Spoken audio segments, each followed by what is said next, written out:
د غوره فکر او غوره ژوند کتاب 11مه برخه. رښتینی محدودیت وجود نه لري. رښتیا دا دی چې د هغه څه لپاره هیڅ محدودیت وجود نه لري چې تاسو غواړئ د خپل ژوند لپاره یې ترسره کړئ. په حتمي توګه هر هغه کار چې نورو ترسره کړی وي تاسو هم کولی شئ هغه ترسره کړئ. رښتیا دا دی چې تاسو کولی شئ د خپل ځان لپاره موخه ولرئ، په دې معنی چې په زیات اټکل سره هغه ته د رسیدلو وړتیا هم لرئ. طبیعت یو څه ته د رسیدلو لپاره په تاسو کې سخته لیوالتیا رامنځته کوي، خو که چېرته تاسو هغه ته د رسیدلو لپاره له هغه څخه مخکې د اړتیا وړ پیاوړتیا باندې مجهز کړي.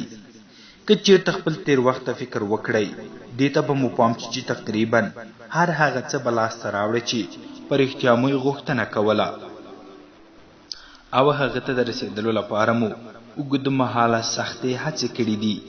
تاسو بې باوره او فقیر نه یاست او د ژوند په خسته کوونکي او پخواني روش کې ښکېل نه یاست.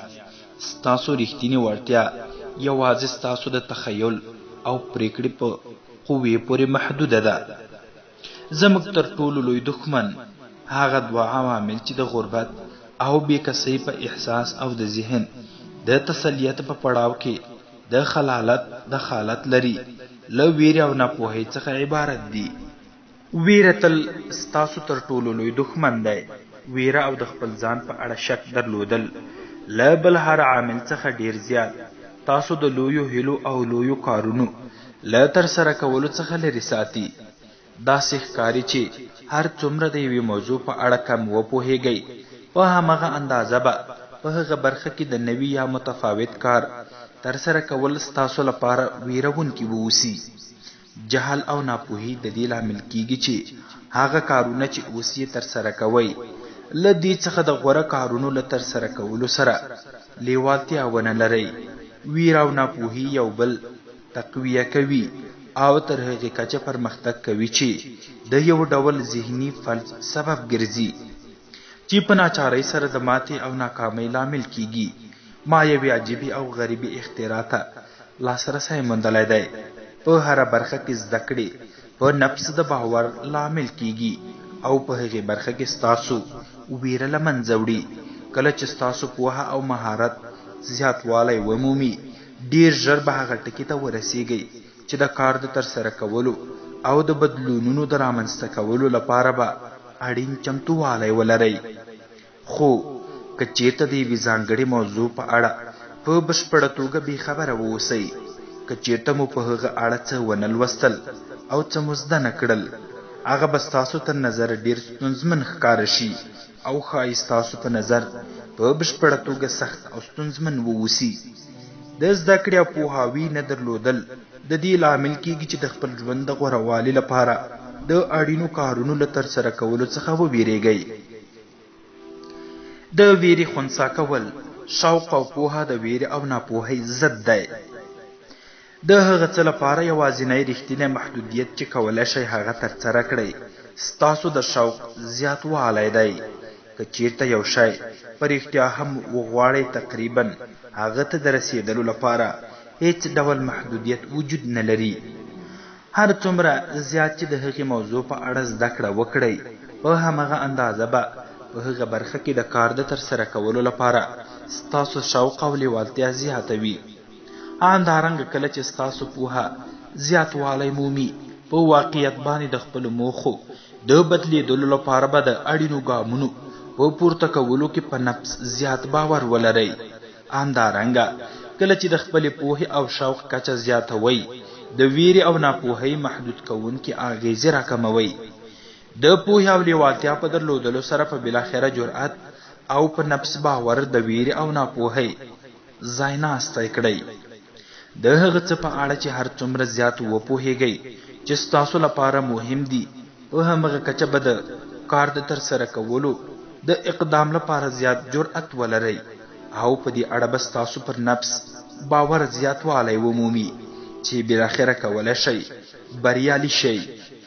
د هنري فورډ له وینا سره سم، که چېرته دا باور وکړئ چې کولی شئ یو کار ترسره کړئ، یا دا باور وکړئ چې نه یې شي کولای.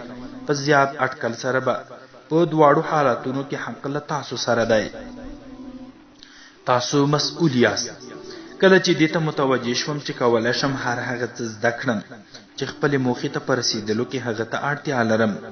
د لومړي ځل لپاره مې په ژوند کې له خنډونو څخه عبور وکړ. کله چې وپوهېدم چې په بشپړه توګه د خپل ځان او هر هغه څه مسؤل یم چې په ما باندې راځي. د دویم ځل لپاره له خنډونو تیر شوم. هیڅوک زما لپاره کار نه ترسره کوي. که چېرته کوم څه غواړم هغه په بشپړه توګه له ما سره دي، خو که چېرته د هغه د لاسته راوړلو لپاره اړین کارونه ترسره کړم، که چېرته کومه ستونزه یا محدودیت لرم، دا له ما سره دي چې هغه حل کړم یا په هغه باندې بریالی شم. زه خپلواک یم. ستاسو د ژوند د شخصي مسؤلیت منل یو لوی ګام دی چې د هغه په پورته کولو سره د ماشومتوب له دورانه څخه د بلوغ دوران ته رسیږئ. له پریکړه کولو خلک په معمول ډول سره د هغه ستونزو په خاطر چې دوی یې لري په نورو نیوکې او له نورو شکایتونه کوي او هغوی ملامتوي. له پریکړه کولو وروسته هغوی خپل ځان د اصلي نوښتګر ځواک په توګه ویني. مخکې له دې چې د خپل ژوند مسؤلیت په بشپړه توګه په غاړه واخلئ، خپل ځان د یو قرباني شوي په توګه ګڼئ. وروسته په خپل ځان د یو فاتح په توګه ووینئ. ټول دلایل ذهني دي. کله چې په دې وپوهېدم چې ټول دلایل ذهني دي، د دریم ځل لپاره له خنډونو تیر شوم.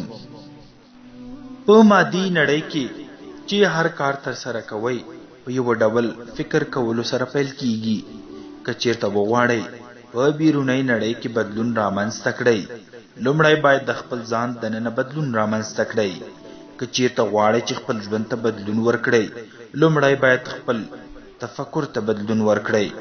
دا تر ټولو لوی کشفونې دي.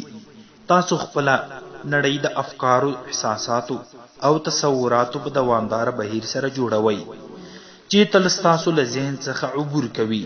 تاسو خپل راتلونکي په هغه افکارو سره چې په اوسني وخت کې په ذهن کې لرئ کنټرول او ټاکئ.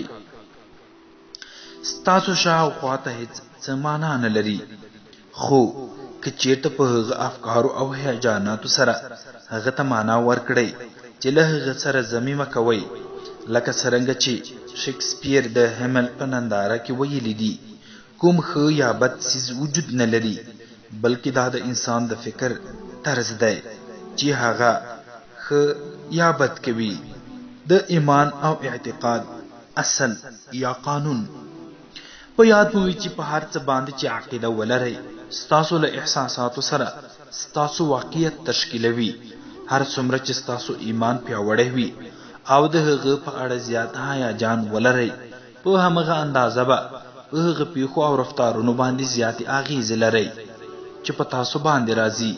که چېرته په بشپړه توګه باور وکړئ چې دا مقرره شوې ده چې بریالیتوب ته ورسیږئ او دې ته له پاملرنې پرته چې څه پیښیږي خپل ایمان ته پایبند واوسئ، نو په نړۍ کې هیڅ شی نشي کولی تاسو بریالیتوب ته له رسېدلو څخه لرې وساتي. که چېرته د ایمان ولرئ چې له بې شمېره وړتیاو سره یو وړ شخص یاست او دا چې غواړئ د خپل ژوند لپاره د پام وړ کارونه ترسره کړئ، تاسو به خپل ایمان د هغه ټولو کارونو په لړ کې څرګند کړئ چې یې ترسره کوئ او بالاخره واقعیت به له ستاسو سره وي. هغه تر ټولو لوی مسؤلیت چې د خپل ځان په اړه یې لرئ دا دی چې د خپل ځان دننه خپلو باورونو ته بدلون ورکړئ په داسې ډول چې تاسو له هغه واقعیتونو سره ځان برابر کړئ چې غواړئ په بیرونی نړۍ کې له هغه څخه خوند واخلئ. تاسو تل کولی شئ هر هغه کار ته په فکر کولو سره چې تاسو یې ترسره کوئ ووایئ چې په رښتیا ستاسو باور څه شی دی. تاسو تل په خپلو کړنو کې رښتینی ارزښت څرګندوئ. ستاسو کړنې تل ستاسو داخلي باورونه څرګندوي. د رښتینو باورونو د مشخص کولو لپاره یوه تر ټولو غوره طریقه دا ده چې د غوسې، ناارامۍ او فشار په وخت کې د خپل رفتار په اړه فکر وکړئ. دا هغه وخت دی چې ستاسو رښتینی رفتارونه ځان ښکاره کوي. لکه څرنګه چې ترانس په خپلو لیکنو کې راوړي دي چې شرایط انسان نه جوړوي، شرایط یوازې هغه ته خپل داخلي وجود ښکاره کوي.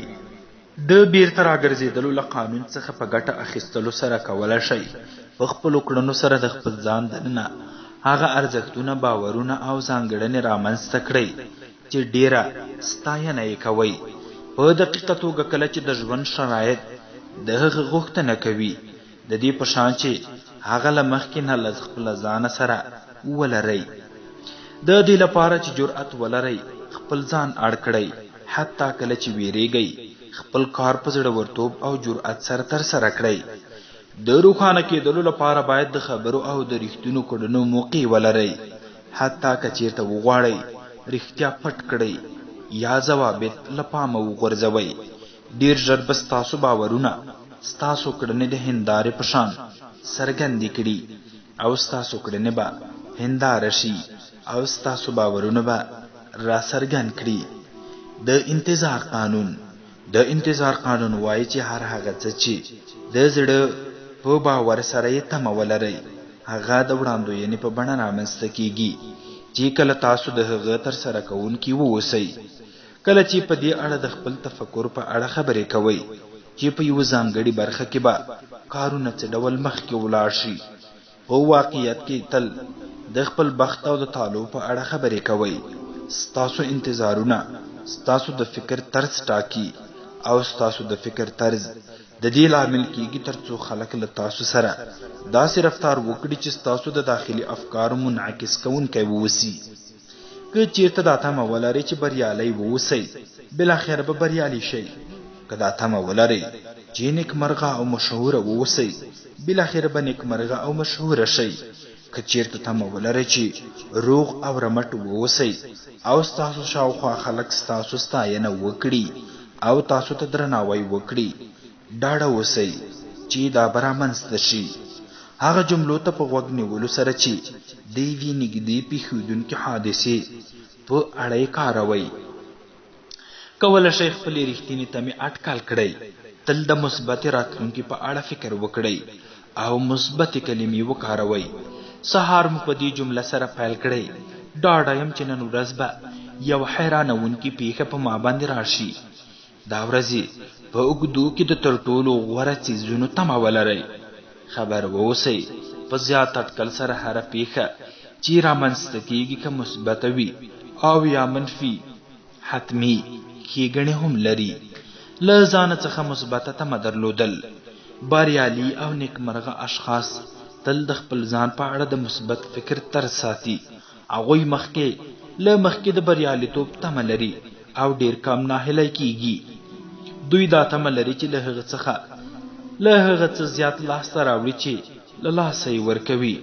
دوی تمه لري چې له هرې تجربې څخه ارزښت لرونکي څیزونه زده کوي. هغوی په دې باور دي چې بالاخره به خپلو موخو ته ورسیږي او دا احتمال وړاندې کوي چې خپلې موخې به داسې عملي کړي چې اصلاً یې تمه نه درلوده. د راتلونکي د وړاندوینې لپاره تر ټولو غوره لاره د هغه جوړول دي او تاسو کولی شئ خپل راتلونکي له هغه پیښو سره په یو ډول برخورد سره جوړه کړئ چې نن ورځ په تاسو باندې راځي. که هغه مثبت واوسي یا منفي. که چیرته له رامنځته شوي وضعیت سره د نفس په بشپړ باور سره چلند وکړئ او تمه ولرئ چې له هغه څخه یو څیز لاسته راوړئ. په کراره به پرمختګ وکړئ او خپلو موخو ته به نږدې شئ. تاسو به همداشان خوښ او خوشباوره شخص واوسئ چې نور خلک به تل وغواړي چې ستاسو شاوخوا ته واوسي او تاسو سره مرسته وکړي. د جاذبې او د راښکون قانون.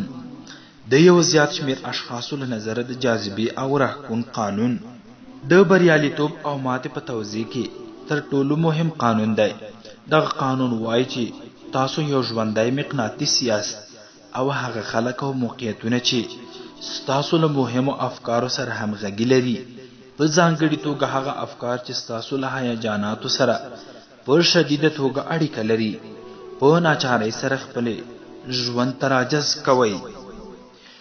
له دې قانون یا طبعي ځواک سره سم هر څومره زیات چې د خپلو غوښتنو په اړه فکر وکړئ، په هماغه کچه به د هغه د لاسته راوړلو په اړه خوشحاله واوسئ. هر څومره زیات چې خوښ یا متقاعد شئ، په هماغه کچه به د هغه مقناطیس په شان چې د اوسپنې ذرې د خپل ځان په لور راجذب کوي، تاسو هم هغه موخې خپل ژوند ته راجذب کړئ. ستاسو افکار به د ځواکمنې انرژۍ ډګر رامنځته کړي چې هغه خلک، شرایط، نظریې، فرصتونه او سرچینې به راجذب کړئ چې خپلې موخې ته د رسیدلو لپاره هغه ته اړتیا لرئ.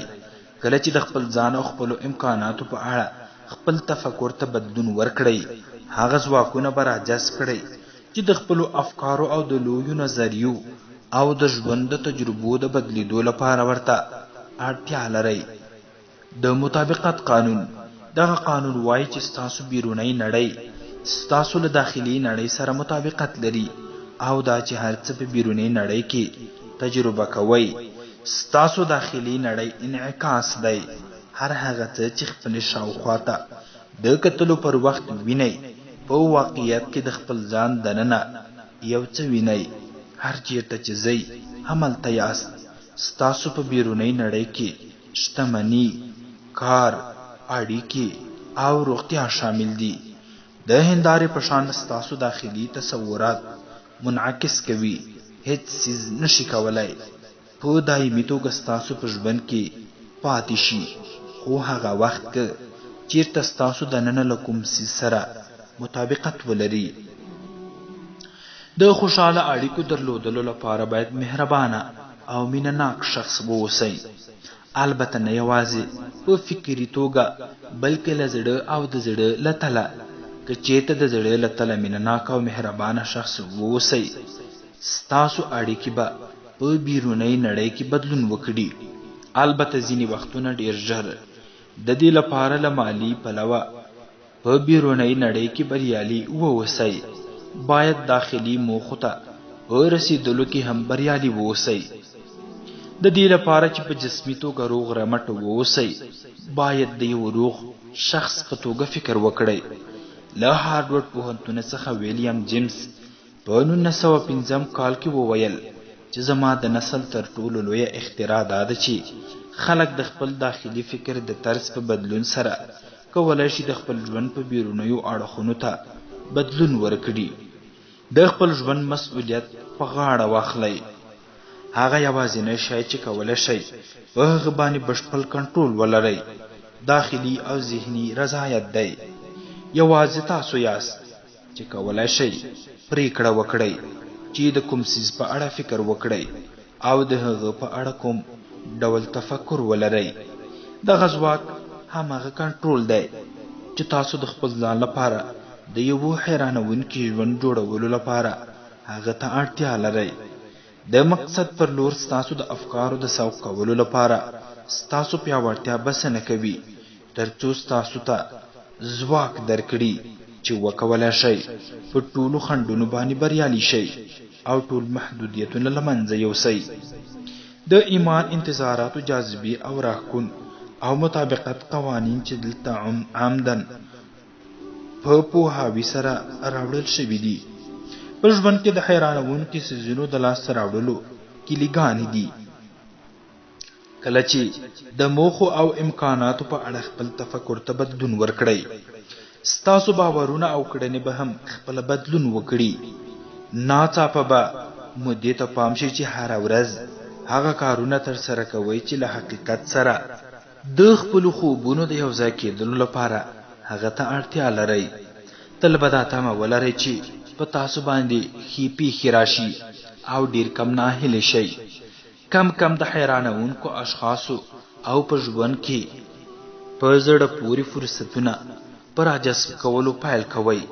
په کراره ستاسو ټوله بیرونی نړۍ له هغه حیرانوونکو موخو او انځورونو سره مطابقت مومي چې په داخلي نړۍ کې مو رامنځته کړي دي. نیکمرغه او بریالي اشخاص د کلي مثبت داخلي فکر طرز لري. شتمن او بریالي خلک بریالي او شتمني ذهني برخې لري. صبرناک، مهربانه او مینناک اشخاص چې له کورنۍ او خپلوانو سره خوشحاله او رضایت لرونکي اړیکې لري. صبورانه، مهربانه او مینناک د فکر طرز لري. که چیرته تاسو هم وکولای شئ هماغه فکري زمینه ولرئ چې بریالي خلک لري، ژر به هماغه پایلو او تجربو ته ورسیږئ. چیرته چې یاست له هماغه ځایه پیل وکړئ. ښایي داسې فکر وکړئ چې تاسو هغه زده کړئ فرصتونه او سرچینې نه لرئ چې بریالي خلک لري. اندېښنه مه کوئ. رښتیا دا دی چې بریالیو خلکو له ډېرو کمو امکاناتو پیل کړی دی. د زیاتره بریالیو خلکو د ژوند کیسه د هغه کسانو د ژوند کیسه ده چې له صفر څخه یې پیل کړې ده او په ژوند کې یې ارزښتمن کارونه ترسره کړي دي. تل مې په خپل ځان باندې تأسف کاوه ځکه 21 کلنۍ ته داخل شوی وم او هیڅ پیسې مې نه درلودې او زده کړې مې هم ډېرې محدودې وې. وروسته دې ته متوجه شوم چې زیاتره خلکو له صفر یا له کمې پانګې څخه پیل کړی دی. بیا هم په خپل ځان باندې تأسف کوم ځکه طبعي وړتیا مې نه درلوده چې له ما سره مرسته وکړي او نه مې شوای کولی مناسبه دنده هم پیدا کړم.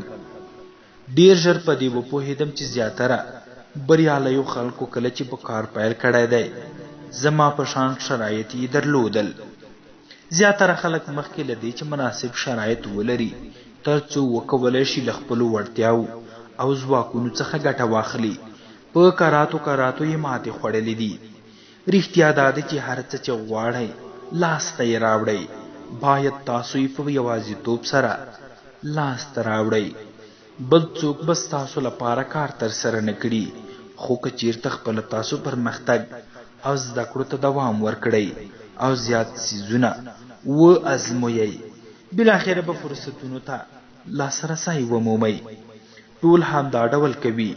یوازې دې ته مو پام وي چې فرصتونه د فوټبال په لوبه کې د توپ د لاسه ورکولو په شان دي. که چیرته تاسو خپله توپ راونیسئ او په هغې پسې منډه ونه وهئ توپ به هملته پاتې کیږي او د فوټبال په لوبه به اغیز ونه کړئ. کله مو چې فرصت لاسته راوړ له ځنډ پرته اقدام وکړئ. دا یو حیرانوونکې نړۍ ده. موږ نن ورځ په یو حیرانوونکې نړۍ کې کار کوو. په زیات اټکل سره د بشر د تاریخ په تر ټولو غوره دوره کې تاسو زیاتو فرصتونو او امکاناتو احاطه کړي یاست تر څو وکولی شئ له پخوا څخه زیات خپلو هیلو ته ورسیږئ. د هغه څه لپاره هیڅ محدودیت وجود نه لري چې کولی شئ لاسته یې راوړئ. خو که چیرته ستاسو تفکر خپله ستاسو لپاره محدودیت رامنځته نه کړي. د عادتي فقر احساس او د ذهني تسلیت د پړاو دام دوه ذهني عوامل دي چې تاسو د خپل ځان لپاره د تفکر او د لویو موخو او هیلو له بدلون څخه لرې ساتي. په ویره او ناپوهۍ باندې د بریالي کېدلو لاره شوق او پوهه دی. هغه دوه ځانګړنې چې د زیات شوق او د زیاتې پوهې پایله ده هماغه جرأت او باور ده چې د اړتیا وړ کارونو د ترسره کولو او هغه څه ته د رسیدلو لپاره هغه ته اړتیا لرئ چې په رښتیا یې غواړئ. د خپلې خوښې وړو موخو باندې د خپلو خویونو په بدلیدلو سره په واقعیت کې هغه ته عیني بڼه ورکړئ. پرېکړه وکړئ په دقیقه توګه څه چې غواړئ. خپلې غوښتنې د کاغذ پر مخ ولیکئ. خپلو موخو ته د رسیدلو پر وخت مو مشخص کړئ او هغه کارونه مو په نښه کړئ چې باید خپلو موخو ته د رسیدلو لپاره هغه ترسره کړئ. خپلو موخو ته د رسیدلو لپاره عملی طرحې ولیکئ او هره ورځ هغه ته د نږدې کېدلو لپاره یو کار ترسره کړئ. مخکې له مخکې پرېکړه وکړئ چې هیڅکله به خپلو موخو ته تر رسیدلو پورې له هغه څه څخه لاس نه اخلئ. پرمختګ وکړئ، بانې مه کوئ. مارک تووین په خپلو لیکو کې راوړي دي د ماتې لپاره زرګونه بانې وجود لري خو هیڅکله نشو کولی هغه ته یو منطقي دلیل ومومو. کله چې ما پرېکړه وکړه چې بانې او پلمې ونه کړم لږ لږ پرمختګ مې وکړ. کله چې ما نور ملامت نه کړل او په خپل ځان باندې مې تعصف ونه کړ، کم کم مې د ځانګړو کارونو په اړه په فکر کولو پیل وکړ چې کولی شم د خپل موقعیت د ښه والي لپاره یې ترسره کړم.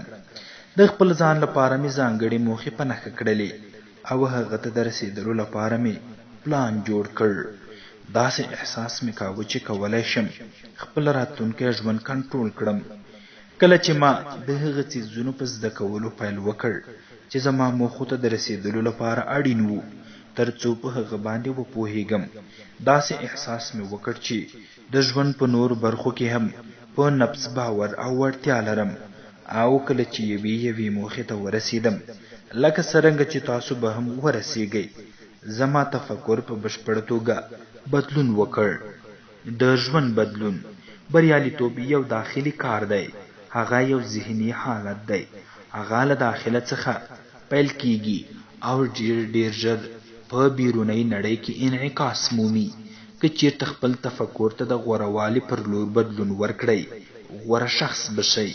که چیرته لویې هیلې ولرئ او خپل ځان لپاره هیجان انګیزه راتلونکی تصور کړئ، لارښود او رهبر بشئ. د کاغذ پر مخ د خپلو موخو په لیکلو او هغه ته د رسېدلو لپاره د پلان په جوړولو سره کولی شئ خپل ژوند په لاس کې واخلئ او د هغه مفکوره په تمرین سره چې په دې کتاب کې راوړل شوي دي کولی شئ چې نه درېدونکي واوسئ.